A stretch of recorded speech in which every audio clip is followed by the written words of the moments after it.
Welcome to Channel Weird. It's Easter weekend. Feel a little weird?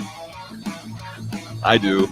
In fact, we have such an amazing, weird person on the show. I don't know if this person's weird at all, because I kind of feel normal, more normal around my guest than I've ever felt with any guest I've had on the program. And you'll see why. Bobby Lugosi's with us today on Channel Weird. And I am proud to introduce you to Bobby Lugosi, because I'm sure that many people are unaware that Bobby exists, and that Bobby is definitely a contributor to all that is weird, and a personality that deserves to be seen, deserves to be talked. Bobby, gosh, thank you so much for being on the program today. How are you doing?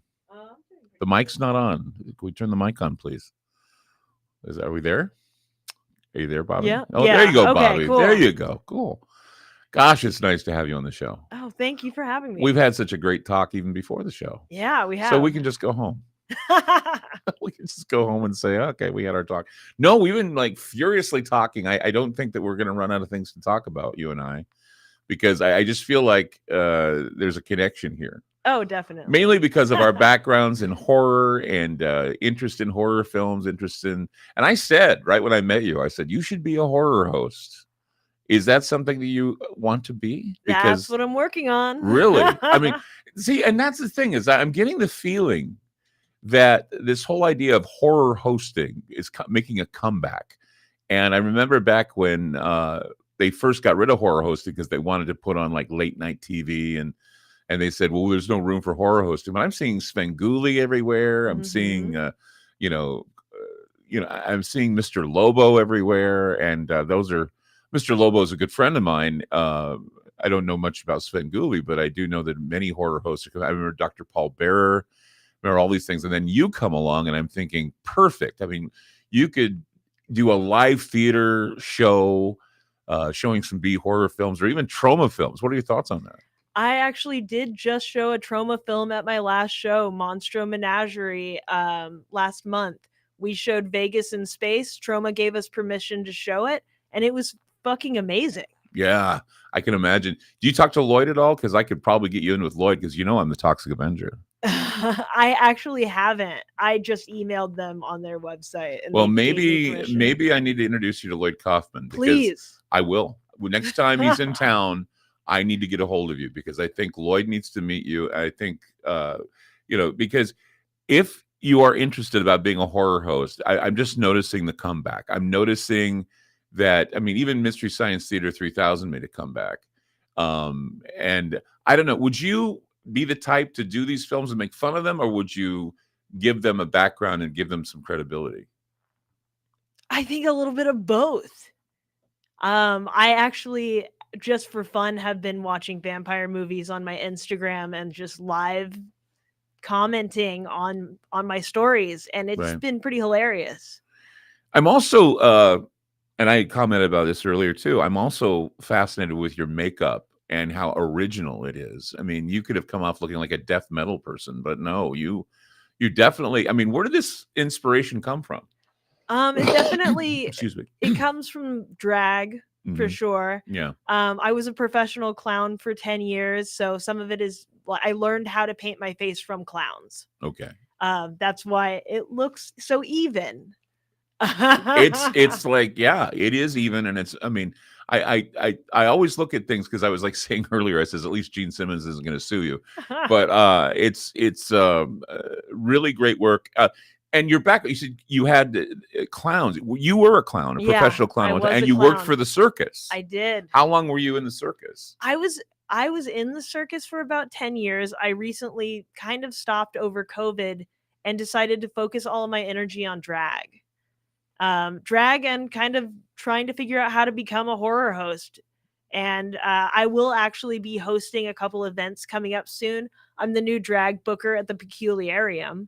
So hopefully we'll start to bring some drag shows there. And maybe I'll be able to better utilize my talent in the weird and obscure to really push some interesting performers to the forefront. I've noticed that too. I mean, my wife watches Drag Race a lot, and I Oh, sometimes look yeah. at the queue, and I'm watching Drag Race, and I'm noticing that a lot of drag queens now are also dipping into maybe their makeup being more garish rather than looking female enhanced.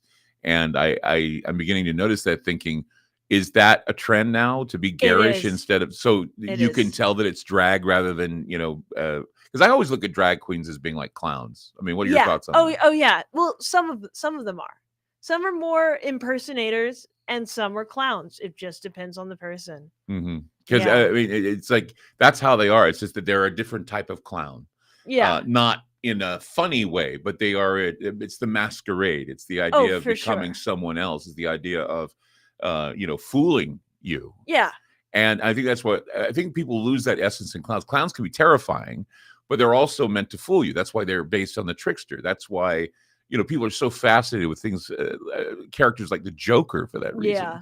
And that's why it's no, I think, coincidence that two actors both played the Joker and both got Academy Awards, because for some reason I think we see a lot of ourselves in clowns. Yeah. And I've said before, it's kind of like we live in clown world now, where we find out that the circus is really a charnel house. It's really a slaughterhouse, where the clown's standing there saying, "Come to our circus," and the circus is basically luring you in to be eaten up. What are your thoughts on that? That's kind of creepy and morose, but still, think about it. Just your money. At least you're honest. At least you're very honest. So tell us about circus life, because I mean, everybody has their ideas. Like I was asking you before, I mean, Nightmare Alley is a movie that I really enjoyed. Of course, Kim Morgan and Guillermo del Toro. Kim Morgan, of course, from Portland, Oregon. She did the show Big Fat Radio at one time, and I got to see her every day. But now she's with the big people, and just curious about the circus life. So when American Horror Story, the carnival episodes came out, I was actually watching that on the carnival lot from my bunk, going, "This is bullshit. That's not what it's like at all." Just like sweating in basically a shoebox, basically in like a medicine chest that's about the size of my bunk. We all lived in a semi-trailer that half of it was a bunkhouse, half of it housed the entire tent. And we had a museum that went along with the show that we had to load in and load out. People don't realize that it's the performers that have to set up and tear down the tents. And sometimes we do that after we've done a bunch of shows all night and we have a show the next day somewhere else. You got to load that out, load it, set it up, and you just feel like death, but you keep going because you're in the circus and you have to. You had, you said you had a background being a clown, but did you do other things in the circus besides clowning? Yeah. Actually, I walked on a ladder of swords. I sat on an electric chair and ran a bunch of electricity through my body, and I can light light bulbs with my hands or basically anywhere. I can light a torch out of my mouth. Do any fire breathing? I can do fire eating. Oh, fire eating. Yeah. Not breathing. Yeah. I knew a guy that used to come in. We had a bar, a Klingon bar, and he'd show up and he'd breathe fire out in the parking lot. It was awesome. really fun to watch. But were you ever in Jim Rose? No, I wasn't. I actually know the Enigma who is in Jim Rose and love him a lot. Right. So climbing a ladder of swords. Okay, so what does that entail? So it's like a ladder, but all of the swords are the rungs, sharp side up, and it's just weight distribution so you don't cut your feet. But have you cut your feet? Yes, I have. It's a bitch to heal feet when they're cut. I actually cut the top of my foot. I rammed it into one of the swords. And all I heard, because I used to do this blindfolded and sometimes balancing a sword on my head as well. And all I heard from the stage was, at that time, my name was Miss Spooky. And I would hear, "Miss Spooky will now get off the stage. Miss Spooky will now get off the stage." And I'm just bleeding everywhere, but I'm blindfolded. So I don't know that I'm bleeding. And I I get back to the backstage, start hyperventilating, and then one of the people who was helping in the ticket box ended up carrying me on his back across the carnival lot to a medical tent where they just couldn't help at all because it was a freaking carnival. Right. So they sent us to the hospital, and I got stitches, and the person that took me there, he actually was into body modification. He was so pissed. He was like, I could have done a better job. Wow. Jeez. So, okay, so you do the sword climbing on the ladder. What else were you doing that was dangerous to your health? Let's see. Oh, the electric chair at one point I had a mishap on. So there's a piece that you hold with one of the electric chairs that we had that's like a metal rod. And we didn't know that the stage was wet. We thought it was just stained wood. And we also didn't know that the electrical plug wasn't grounded. And so we go to light a torch out of my mouth, and the metal rod touches my tongue. And the person who was holding the torch, he's about maybe 300 pounds. He's a strong man. He gets shot back about 6 feet, and a bolt of electricity shoots out of my face, and the crowd is like, yeah! And I'm just like, oh, you didn't realize that this part of the act was horrible. That kind of reminds me of the time where when I was a kid, there was a neon sign that was taken down from an old building, and a friend of mine and I were digging through the rubble to find these transformers. And the reason why is because we wanted to make Jacob's ladders. Okay. And so we do the coat hangers, and we tack them to wood. We dig because wood's a conductant, conductive electricity, burnt wood anyway. And so we'd hook these transformers up to the Jacob's ladder. You see the arc going up the wiring. And so we thought we'd do it for a science fair project in high school. Yeah. And we were told we couldn't bring the transformers in because they were afraid that people would get electrocuted. But we finally got permission if we put a chain or some sort of a barrier around us. Well, what had happened, and I don't know how this happened, but a guy, I remember his name's Daryl. He had his fingers on the wires when we hooked up the transformers. And when the transformers kicked on, he flew across the room. And I swear, I saw the look on his face. It was a look of sheer terror. His eyes bulged out. Yeah. He turned pale and hit into the. And I thought to myself, I'm glad that wasn't me. But so what it's about amperages and volts, and you have to have a little bit of science behind this so you don't die. Correct? Yeah, you're actually really close. I'm just not going to give it away. Oh, you can't give it away. I'm close. You're close. But being able to light a light, though. I mean, were you lighting it with your hands with the electricity still in you? I would put it in my mouth and like do an Uncle Fester. Yeah. Yeah. Because we used to do a trick with a Tesla coil back in the day when we were doing spook alleys. See, I did spook alleys when I was in drama club. We made $500 up a spook alley that lasted about 3 minutes. Seriously, we charged $2. It was I can tell you this it was the greatest spook alley I've ever created because there were a lot of cool things we did. But we were able to get permission to have a Tesla coil in there. Yeah. And we had this guy that was this electronics kid. He was a nerd. And we put him in a lab coat and we gave him a big freaky hairdo. He looked like Rick from Rick and Morty. And so he had these fluorescent tubes and just holding them in the air actually made them light up. Yeah. I think people don't realize just how electricity and microwaves and all this stuff can really affect you. Yeah. And so was that you had so much electricity going on around you that you were able to do that? Yeah. Yeah. My friend Jelly Boy actually swallows a light, one of the neon lights, and bends over, touches it to the Tesla coil, and lights up the light bulb inside of him. Ooh. Well, how does it keep from breaking? I mean, wouldn't the esophageal... That is a sideshow trick like that. It's a stunt that is done very, very carefully. Because I had a friend named Naomi who's trans, by the way. Naomi was a sword swallower. Yeah. Oh, I know Naomi. Oh, you I do? think. Yeah. Yeah. Yeah. From what was it? Pandemonium Yes. Circus. Yeah. Yes. Yeah. Naomi told me never to learn how to swallow swords. Yeah, she's amazing. Yeah. I met her accidentally. She was working at a convenience store downtown on New Year's Eve. I just got off work doing my late night show. Came downstairs. She was there at this, like, it was like a plaid pantry or a 7-Eleven type thing downtown. Went in there New Year's Eve. I heard the clock go off New Year's Eve. Some homeless guy passes out in the store. I give him mouth to mouth and resuscitate. The guy's dead. Oh my I God. bring him.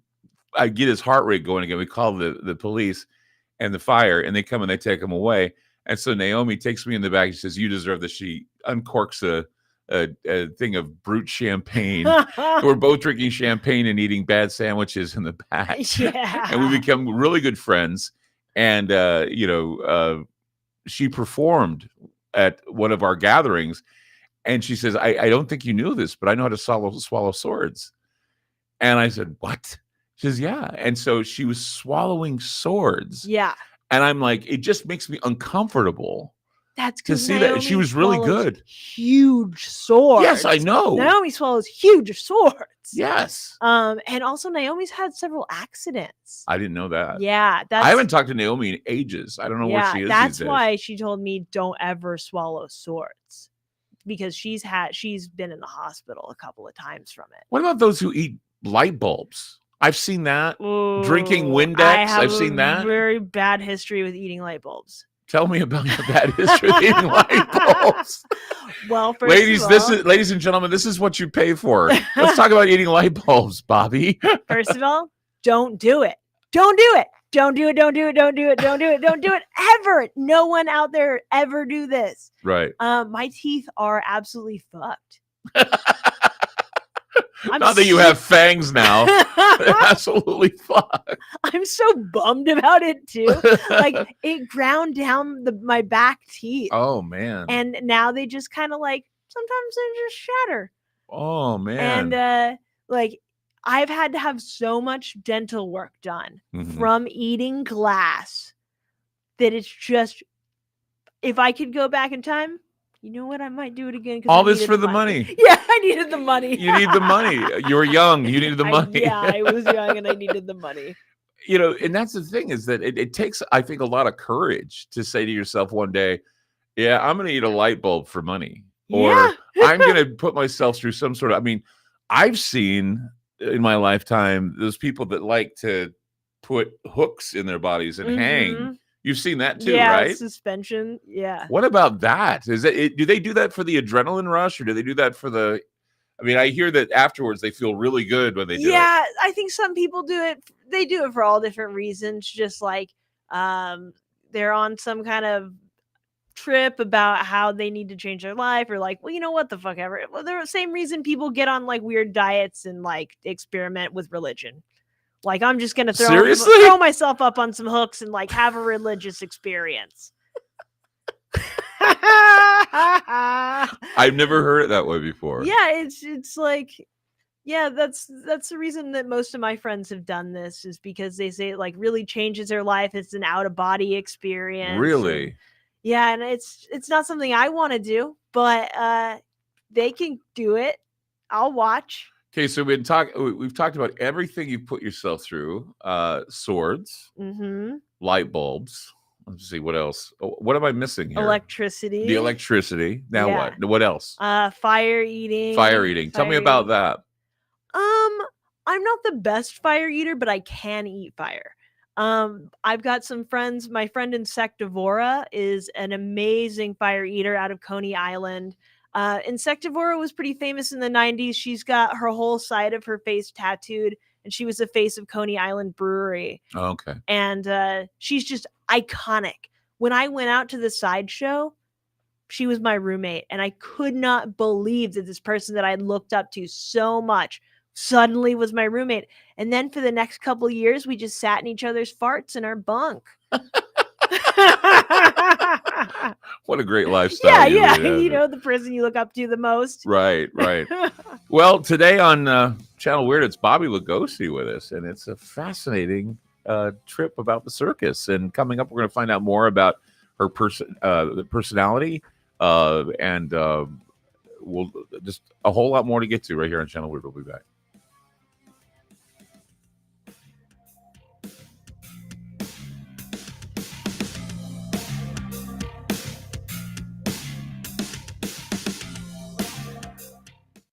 On the phone with me is Ronnie from GetTheTea.com. Hey, Ronnie, it is the tea that makes you go, I know this because I use it. My favorite is pomegranate. What kind of flavors are there to choose from with this wonderful tea? You can do pomegranate. You can do just the straight, which is real good. And also we have a mint, a peppermint. People really love that one too. And we have a couple new flavors on the way, which I will not discuss yet, but they're coming. You know, a lot of people don't know that peppermint is a very, very good supplement to keep the stomach happy. It relaxes the intestines, and once again, it makes you feel better because it allows them to move around and get that stuff out of you, that bad stuff out of you. Absolutely. This is a digest mover. So people have a hard time digesting stuff, or you get something stuck, or maybe you're a real heavy meat eater. The tea is wonderful. That's why it's tagline, the tea that makes you go. If I want my life to change and get the tea, where do I go to get it? GetTheTea.com. That's GetTheTea, TEA.com. Fantastic. AncientLifeOil.com. That's AncientLifeOil.com. Are you stressed? I mean, who isn't? Anxiety creeping in? No, not that. Is sleep hard to attain because your brain just won't slow down? We're living in crazy times, and the fear knob has been turned up. Okay, there's an answer. Take a big breath, exhale, and go log on to AncientLifeOil.com. CBD, broad and full spectrum, organic and non-GMO CBD for you to enjoy. Change your tune from fear to calm, from brain overload to clear thinking. 0.003 THC on full spectrum and 0% THC on broad spectrum. Competitive pricing with the best quality. Also know everything is going to get better. No worries, be happy. CBD can help calm so your nerves don't think they're a 6-string electric guitar. Enjoy life, smile, and log on to AncientLifeOil.com for great CBD. That's AncientLifeOil.com. You'll be glad you did. It's all over the news, food shortages and scarcity in the supply chain. And the reality is nobody truly knows what might happen in the near future. Hi, I'm Clyde Lewis, and I want to let you know that it's a good idea to plan ahead so you aren't caught off guard. Nothing's more important than having enough food to eat, and we're here to help. We highly recommend My Patriot Supply, America's leading emergency preparedness company. They provide long-term emergency food that lasts up to 25 years in storage. When grocery stores run empty or disasters strike, their foods will be there when you need them most. Act now and secure at least a 4-week emergency food kit full of tasty meals that provide 2,000 calories a day. They have dozens of emergency food storage kits to choose from, along with a variety of other survival products. If the government tells you not to go out, you can have the peace of mind that comes from being prepared. After you order from My Patriot Supply, your food will arrive discreetly at your doorstep. Prepare today, because time is short. Go to preparewithgroundzero.com. That's preparewithgroundzero.com.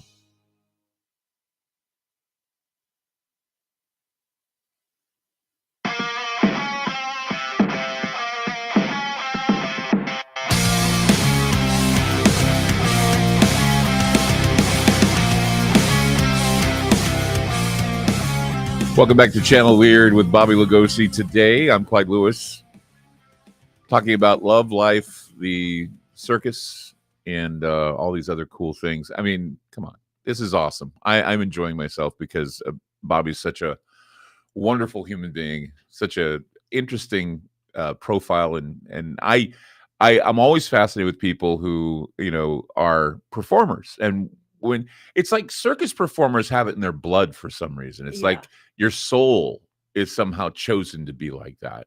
Tell me, okay, now you say you went into clowning, okay? And then let's talk about the evolution from your clowning to Bobby Lugosi. And there's more to the transition than just the face. So let's talk about that a little bit. So, okay, as a clown, what was your name as a clown? Miss Spooky. So you were Miss Spooky. What was the image there? It looked almost exactly like this, but with eyelashes. Okay. Okay. And so then were you like a magician clown, or were you I'm what they would call a picture clown. I take pictures with kids. okay. Yeah. And then you eventually evolved into this Bobby Lugosi Yeah. character. Yeah. Tell us about how that all went about. I guess at the beginning of when COVID first started happening, I did my last show before the lockdown as Bobby Lugosi. And I just bombed on stage. It was absolutely horrible. I chipped my tooth and just had a really fucking bad time. And I only had one backup dancer because my other backup dancer had diarrhea. And God. but during COVID, my car got broken into, and all of my suits, I had a baby blue rhinestone tuxedo got stolen. My red tuxedo got stolen. All of my beautiful suits. And then I started realizing, like, oh, if I'm this upset about these suits getting stolen, there's something else going on. Mhm. And maybe I need to reevaluate what's going on with my gender identity. Mm. And I realized that I am Bobby Lugosi and I don't want to perform as anything else because I just don't have it in me anymore. This is who I am now. We all evolve as people, and my gender expression just happened to evolve into a manpire. I like that, manpire. I don't know if anybody else is going to get into that, but I like the idea that you went in transformed into a manpire. So, I mean, here's another thing that so you actually live this. Yeah.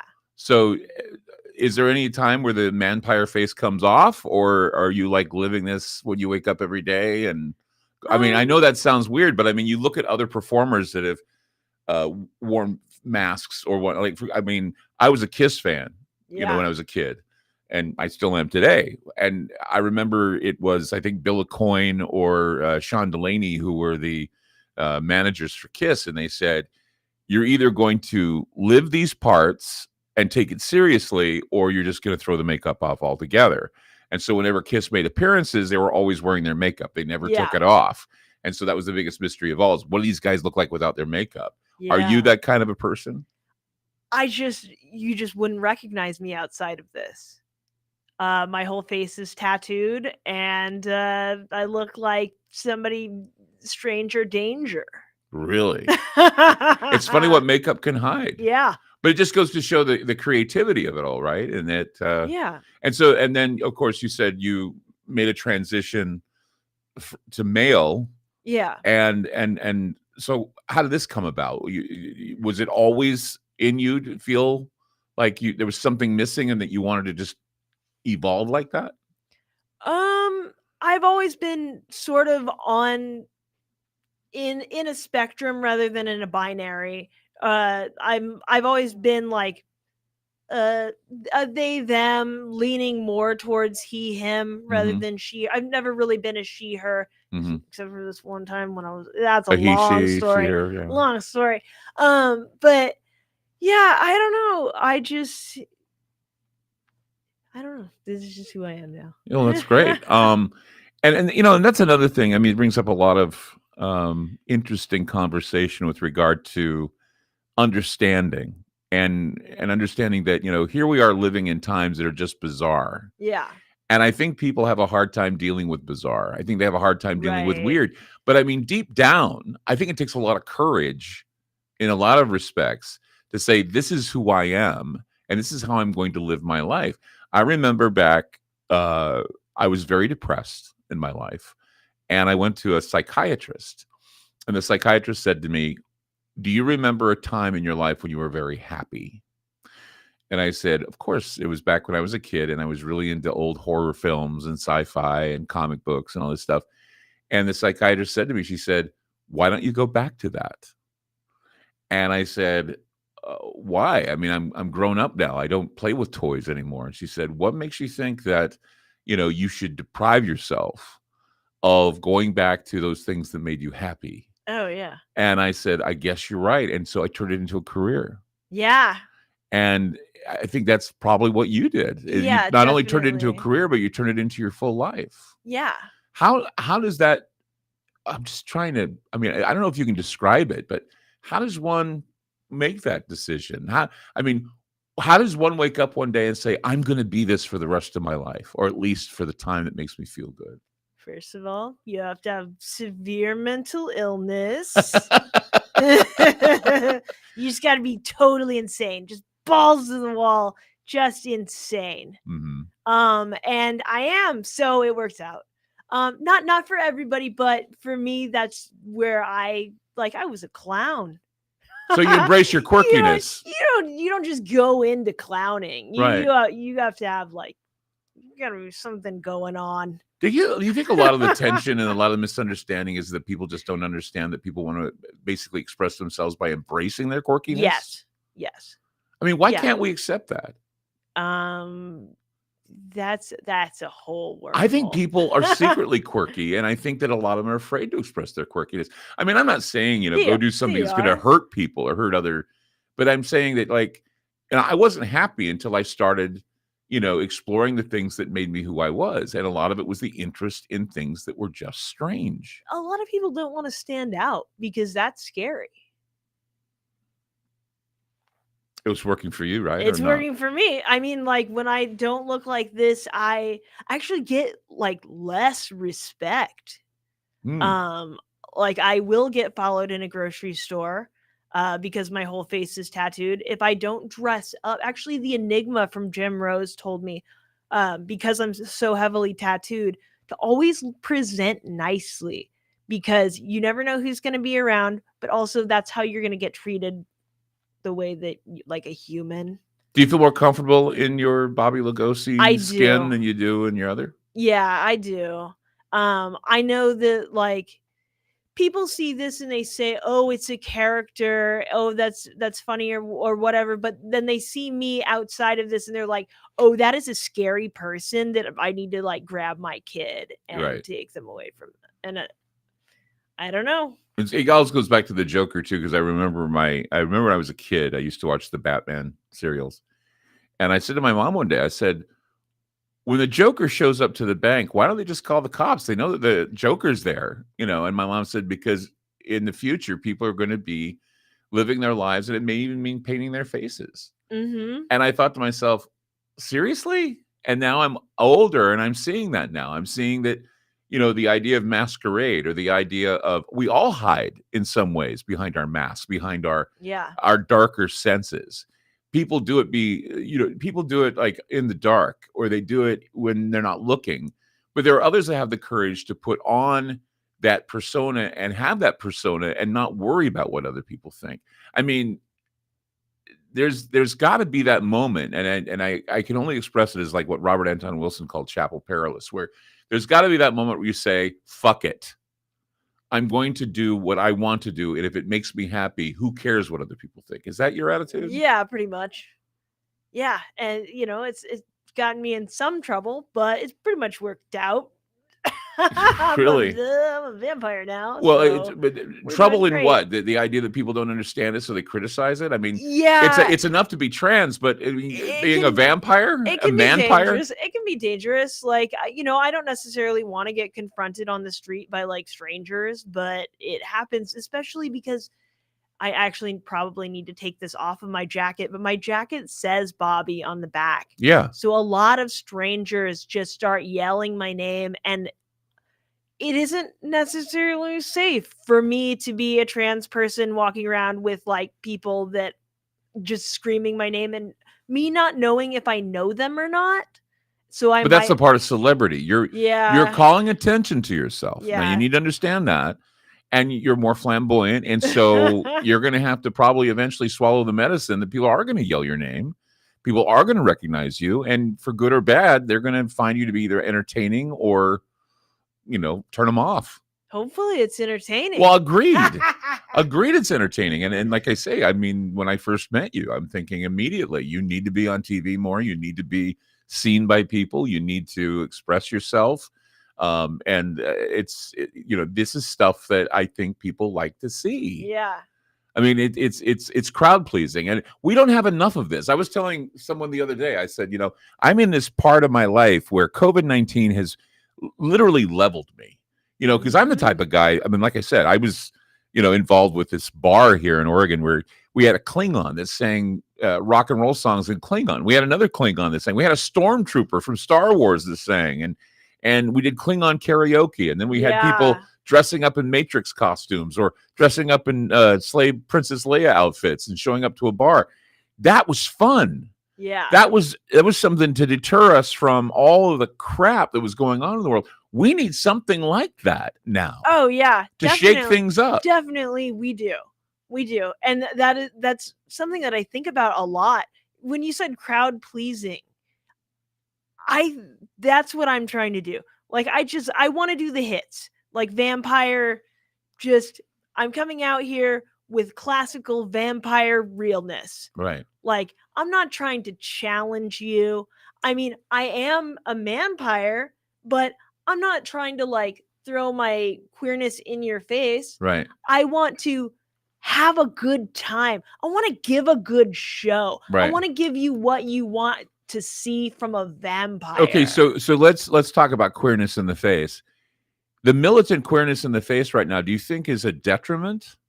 There's a lot of militant queerness in the face. You have to admit that, right? Or yeah, especially in Portland. Yeah. I mean, it's like I've got plenty of friends who are trans, plenty of friends who are gay, plenty of friends who are, and I understand everything about it, and I appreciate people for who they are. I don't care what their sexuality is or what they do with themselves. It doesn't, as long as it doesn't hurt me or hurt them, right? And what bothers me, though, is the controversy now that never was a controversy before. I remember my father, who was a strict Mormon guy, came to Portland, right? And he asked me, he says, what's there to do in Portland? It just happened to be the day that we had gay pride. So I took him to a gay pride parade, right? Yeah. My father, who is this strict Mormon, very conservative, standing on the corner watching the drag queens go down the street. This guy who's this preacher dude with the Bible screaming and yelling, and everybody's going to go to hell. My father tells a police officer, and this is what he actually said. He said, this man here is ruining my gay experience. And I looked at him, I go, what are you talking about, your gay experience? He says, I've never seen a gay pride parade before. And he said, I'm having a good time. This guy needs to shut his goddamn mouth. And I just thought, Dad, just shocked to hell. It's like when you go to a Rocky Horror Picture Show and everybody's like, oh, let's just jump in the pool with Frankie Frankenfurter. And I was just completely blown away by it. And it's true. If people were to understand that it doesn't matter, that people are people, even if they are outrageous, flamboyant, or crazy, and they're not harming anybody, by damn, that's the spice that we need in the world. Everything is so damn mundane. Everybody's so damn caught up in their own feelings. They don't take the time to realize that maybe if we were to ask questions and embrace the weirdness, maybe we'd feel a lot better about ourselves. Yeah. Wouldn't you agree? Yeah, I do. Is that why you do it? Is that why you do what you do? I mean, I do what I do because I can't do anything else. So it's back to the idea that you like getting paid to be you. Yeah, totally. See, and that's the thing is I was told once that if you love your job, you won't work for the rest of your life. And when people ask me what I do, I say I get paid to be me. I said, you can't complain about that. Yeah. I get paid to wake up every day, go on the radio, and be me. No one can have that. And that's the lure of it, I think. And when I look at you and and your personality and how I've, in the short time that I've talked to you, I'm realizing that you love being you. And I think that's important. Seriously. You really love what you're doing. I do. I love what I'm doing. I love vampires. I love history. I love researching. Like, I've researched everything that I'm doing, like, so specifically. I've got a bunch of vampire brides that are beautiful, and I love you all. But they have their places in history that we have significantly done so much research on and mapped out. Right. Like, we know what we're doing, and I love doing this. This is the funnest thing for me. It's just mapping out vampire lore and making costumes. Yeah, and the good thing is you're not a fashion victim.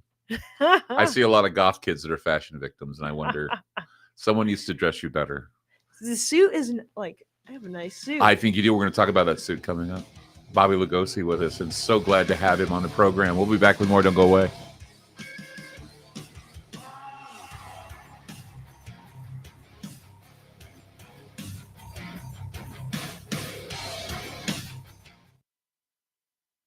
Hey guys, it's Clyde Lewis from Ground Zero. You know, with the rise of the cancel culture and an increase in social media censorship, we need to make a big change. So we decided to create a very unique digital platform. It's called Aftermath.media.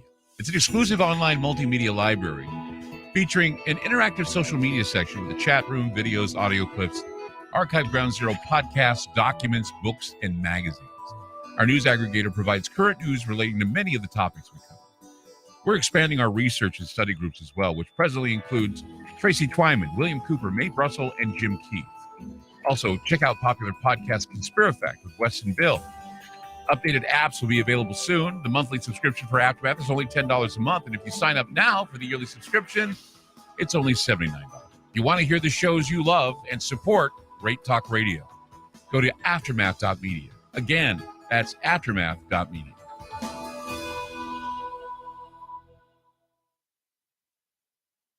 Right now, the world couldn't be more chaotic.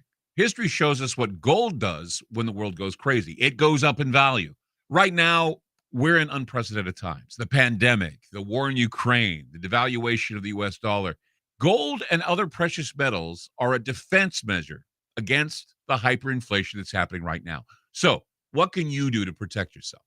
This is what you do. Call my friend Alan Johnson at United Gold Group. He's dedicated to helping people secure their retirement income. He'll help you with gold, silver, and other precious metals and show you how to set up your own self-directed IRA. Safe and secure, United Gold Group makes gold ownership easy and affordable. There couldn't be a better time. Call now and get a Silver American Eagle proof set with a qualified IRA. Call 800-753-8534. Again, that's 800-753-8534 or visit UnitedGoldGroup.com. It's all over the news, food shortages and scarcity in the supply chain. And the reality is nobody truly knows what might happen in the near future. Hi, I'm Clyde Lewis, and I want to let you know that it's a good idea to plan ahead so you aren't caught off guard. Nothing's more important than having enough food to eat, and we're here to help. We highly recommend My Patriot Supply, America's leading emergency preparedness company. They provide long-term emergency food that lasts up to 25 years in storage. When grocery stores run empty or disasters strike, their foods will be there when you need them most. Act now and secure at least a 4-week emergency food kit full of tasty meals that provide 2,000 calories a day. They have dozens of emergency food storage kits to choose from, along with a variety of other survival products. If the government tells you not to go out, you can have the peace of mind that comes from being prepared.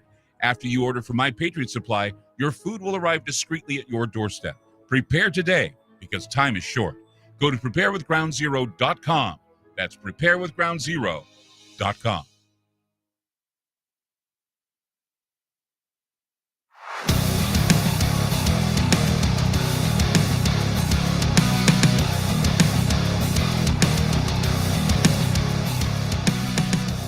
It's Bobby Lugosi with us on Channel Weird. I'm Clyde Lewis. And so you perform. Mm-hmm. You perform here in Portland. I do. I know you've been at Dante's. Yeah. Tell us about what you do in your performance. Let's see. I built an Iron Maiden, and we've been doing an Iron Maiden demonstration on stage with my cast of beautiful vampire brides, the ladies of Hell House. Yeah, we've been demonstrating a stacked Iron Maiden, which is absolutely insane. You're just gonna have to come see it. Are you gonna do the sword climbing again, or is that like old hat for you now? It's kind of old hat for me now at this point. I might, but you'll do Iron Maidens. You just don't do swords. I mean, maybe I'll figure out another way. Such a glutton for punishment you are. You know, anything else you want to add to it? Like, I mean, okay, Iron Maiden's huge. What else do you do? I was thinking about making a ladder of saws instead of swords. Saws. Yeah. Just taking it up a notch. Why not chainsaws? Oh, stop it! I'm not giving you an idea. I'm not giving you any more ideas. You're gonna have to start. I'll start charging royalties. So, okay, we want to talk about your fashion sense. Yeah. Because we were talking about fashion victims that are goth kids. I mean, I used to be one of those in high school. Somebody asked me the other day, was mascara in the studio? I haven't worn mascara since high school. So, I mean, and then people would find that very interesting that I used to be like this dark, foreboding vampire-looking type kid when I was growing up because, I had a lot of issues that I wanted to deal with, and I did so by being a vampire. Like I say, I mean, I was a big fan of horror films. And so, I mean, you have, though, the outfit that comes off as being like a trickster vampire. Is that what you are? I mean, it's kind of like the cross between, the Joker and a wizard or but definitely something that is fascinating. So tell me about the persona, the outfit, the clothing. I love wizards, but I am the sleaziest vampire in town. I try to gather my influences from used car salesmen. Ah, that works. Yeah, just getting any kind of tuxedo or suit clothes that I can find from Goodwill, and then just you found that at Goodwill, dazzling them. Oh, yeah. you bedazzled. I hand fucking rhinestoned all of this. And I don't know if it can be picked up on the camera, but here's something else that's interesting. I'm noticing since I'm just staring at you. You've got glitter in your makeup. Yeah. That must take a while. I mean, how do you get glitter in makeup like that? I actually use Neosporin in a brush, and then I paint it on, and then I powder on the glitter over it because it makes a good kind of adhesive for glitter. So you're a sparkling vampire, right? Yeah, I am. Did we say to sparkle or not to sparkle? Is that? I mean, we talk about that all the time, ever since that movie came out. Yeah. They would say, do vampires really sparkle? Apparently you do. No, I just think that once again, I mean, I don't think the camera can pick up the fine tuning that you have in your makeup, which I just, when I first saw you come in, I was thinking, look at the detail here. I mean, this is Cirque du Soleil stuff is what it is. And that's how I know that you had a background in the circus, because you just got that circus, I don't call it alchemical type of feeling to it. The idea, and it's not just that, but the illusion of makeup skills are something that I really do like about this whole thing. Yeah. The makeup skills. I sound really weird, don't I? I'm just describing how much I enjoy your makeup. What about the teeth? Are they permanent or not? No, they're scarecrow. I really like scarecrow fangs a lot, actually, and they last me a fairly long time. Yeah, it reminds me of when I was in the movie Nightfall. I wore the same type of fangs, and I was known as the stupidest vampire ever because what happened is I got bit by a vampire at an airport. I was in an airport. We carried a casket, a coffin, into the airport shipping, and this vampire comes out, bites me, rips my eye out in this movie. So what happens? They put me in a crematorium. And I'm laying there, and all of a sudden, I rise from the dead. I attack the crematorium guy, throw him into in the crematory, burn him. Then I walk outside into the sunlight, and I just melt, and my head explodes. It was about a $5,000 effect. My eye shoots out. Wow! But everybody say I was like at the premiere of this movie in a hotel, and this Latina, kind of like a Consuela from Family Guy, comes up to me and she goes, "Mr. Lewis, you're the stupidest vampire I've ever seen," because I walked out of the sunlight and died. So, I mean, I wore those fangs too. But they gave me that, what is that stuff, that denture grip or whatever to put on it. And it was so goopy. I mean, it was bad enough I had the denture grip on my mouth. I couldn't even, it was horrible. Yeah. The stuff that they give you in the scarecrow fangs to mix up, just put more of it than you should on there. Mm-hmm. So it kind of overlaps onto your other teeth. Right. So it locks into more than just one tooth. Don't clean it up. Right. And you can't tell from far away. See, that's another thing. You've got another career in, vampire etiquette. Dentistry. Yeah, vampire dentistry and etiquette. Don't put the tooth on like this. Put it like this and have it nice and tidy. So your performance, you have the Iron Maiden. What else? You tell jokes. I've been hosting. Let's see, what else have we been doing? We've got a really great dance number to riboflavin flavored non-carbonated polyunsaturated blood. Let's see. Yeah, I just have a whole chorus line of dancing vampire brides as well Wow. as doing some sort of circus sideshow stunts. That's amazing. Are there any other you got your vampire brides, but are there any other I guess you could say horror personalities in Oregon that we need to know more about? There is, actually, part of our house, we live in a haunted house, and one of the creatures that lives in our house is a ghost named Sex Ghost. They're very sexy ghosts. Sex Ghost from coast to coast. Yep. So you have Sex Ghost. Do you have any werewolves? Because I'm a big werewolf I've been person. looking for a werewolf. I have been actively looking for a werewolf. If I wasn't so damn busy, I'd be your werewolf. Seriously. Because I Anybody love that's being a werewolf. I'm Call me. yeah, if you're a werewolf, please call Bobby Lugosi. Yeah.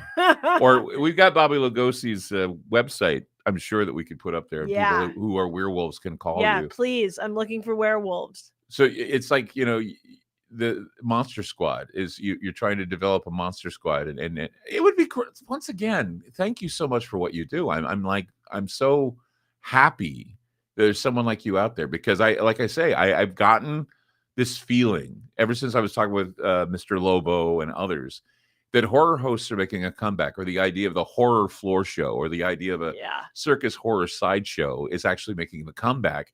And I like that, because I think that we need this. I was, the idea that we are in this mundane type of existence because of COVID-19, and just the idea that this can make a comeback, that something that this floor show, or whatever you want to call it, is going to make a comeback, and people enjoy the masquerade, the circus feeling. I mean, because they've eliminated the circus. I don't know if you noticed that. I mean, Ringling Brothers doesn't do it anymore. Yep. Are there any circuses anymore?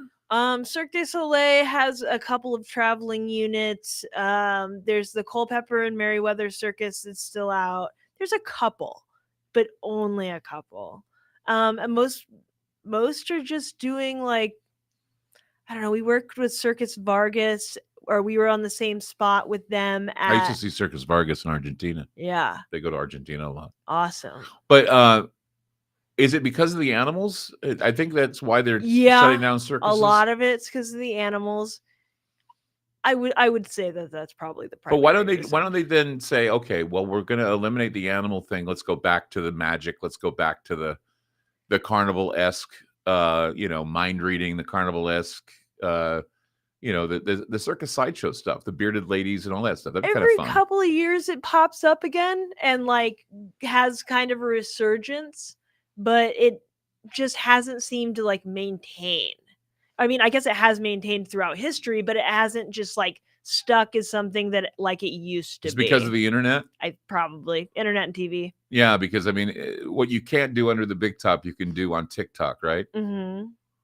Do you do stuff on TikTok and on the internet? I don't. Everybody makes a lot of fun of me for not being on TikTok, and they all say that I look like I should be on TikTok. You should be everywhere. You should be everywhere. I should. Yeah, I should. I mean, this is going to be, I hope, your first exposure. Yeah. To a lot of people. I know a lot of people are going to go, "What's that?" They're always like, I always pretend like they're above it all. But in reality, if they see how wonderful this can be, how the potential there to entertain and to enlighten and to bring back that childhood type of fascination, I think is what people are craving. They want to be entertained. They want to have that kind of entertainment in their lives. And I know I do, because I mean, I'm searching high and low for something interesting on TV, and I'm not finding it anymore. I'm not finding it, even in social media, even on YouTube. I mean, there's occasional stuff that comes out every once in a while, and I'm going, that's interesting. Maybe I'm not exploring enough, but I'm beginning to realize, since I've been doing Channel Weird, that a lot of the coolest stuff is in my own backyard. And sometimes I have to search outside of Oregon. Yeah. But I mean, we are supposed to be the weird capital next to Austin, Texas, the weird capital of the world. I mean, you must tour. Do you go everywhere? I toured for years. I toured all over the United States for years, and I made it to Canada and Mexico, but that's about it. And that's doing your show? Well, I was with somebody else's show. Okay. Yeah. So now you're doing your own. You're going to be doing your own. Are you going to tour with your own show? I hope to. I hope to be doing a tour in October with Jarvis Hammer, who is another fantastic ghost personality, drag persona. Yeah, they're another drag king. A drag ghost? Yeah, they're a drag ghost. How do you become a drag ghost? Is it in the sheet you wear? Yeah. Is it really? Oh yeah. Okay. Well, I mean, yeah, drag king. So drag king. Drag king. And yeah. you're a drag king. I'm a drag king. I mean, and okay, so how do you get recognized as a drag king? Because I know the drag queens are like the in thing now. I mean, do you get up? Are you getting up on Drag Race maybe and say I'm a drag king? They're not letting drag kings on Drag Race. Why? Because RuPaul is RuPaul. Okay. I know that I think that they've let some drag kings on other incarnations of that show, like maybe in Europe, but not in America. Huh? Because like I was saying, one of my favorite, because he was so interchangeable and so interesting, was Divine. Yeah. You know, both man, woman. I mean, I remember him playing a gangster once. Yeah. And then when he was Divine, it was like amazing. I mean, when did you see Pink Flamingos? You were telling me. Oh, I saw Pink Flamingos when I was like 11 or 12. I hear John Waters was coming to town. Yeah, I saw that. You gonna go see him? Probably yes. Yeah, I'd love to find a way to see him, because I mean, I've always been like a fan of his for a long time. Oh yeah.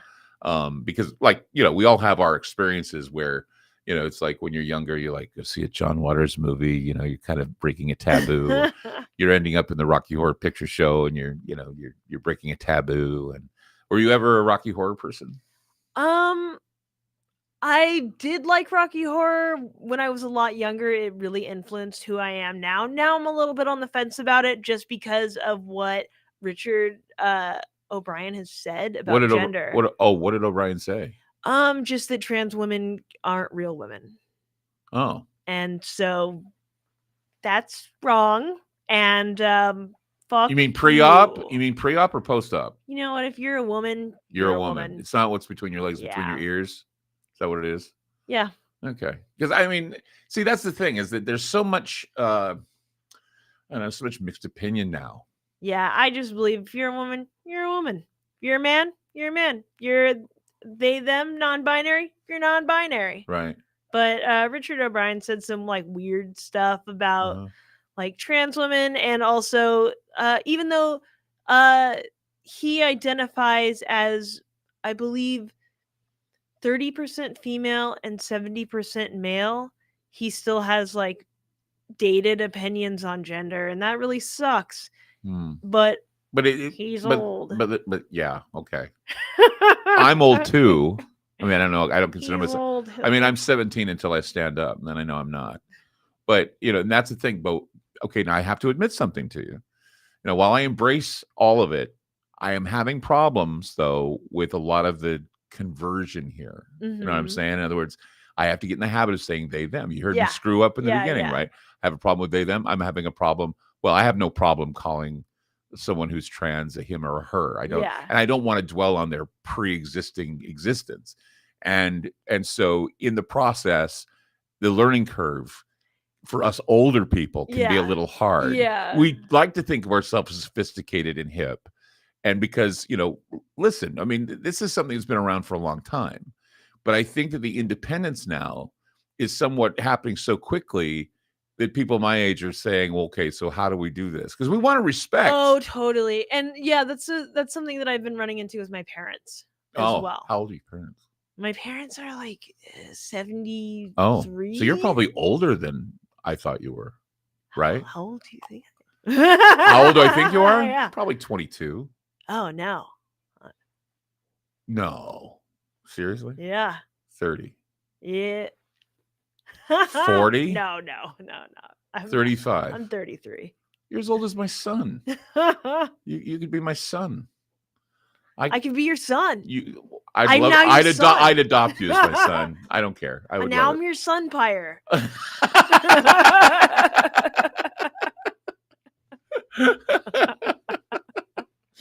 My sonpire, Bobby Lugosi, is on today. I love that. You gonna get the papers so we can make it official? Let's do it. How about a little bit of a blood here? Let's cut our wrists and do something like that. Yeah, okay. But see, that's the thing, is that you know, being your age and my age and the age difference, I think it comes time for the comeuppance and the understanding. Yeah. That's what needs to be done here. Throw out all the militant bullshit. Let's talk turkey and understand that there are people who have these opinions, but let's not disparage people that are having a hard time figuring it out. Right. Yeah. And I think a lot of people think like that. I mean, they say, no, we're not going to disparage you for trying to understand because, like you said, we have to admit that we're all weird in some way. Yeah. And in fact, I had a lesbian friend of mine once that told me, she says, Clyde, I have to admit to you, I am weird. And I'm not ashamed to say that.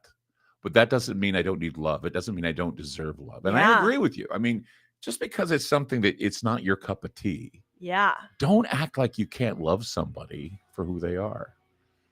I've loved my time with you today. And I want to tell you that. And I thank you for being on the program, Bobby. Oh, thanks for having me. You're amazing. And I hope we see more of you. Seriously, I want to see more of you. Yeah, let's do it. Let's do it again. We will. We certainly will. Awesome. Bobby Lugosi with us on Channel Weird. I hope you enjoyed it as much as I did. The conversation was fun and amazing. Be looking for more from Bobby right here and everywhere else. Thank you. Take care.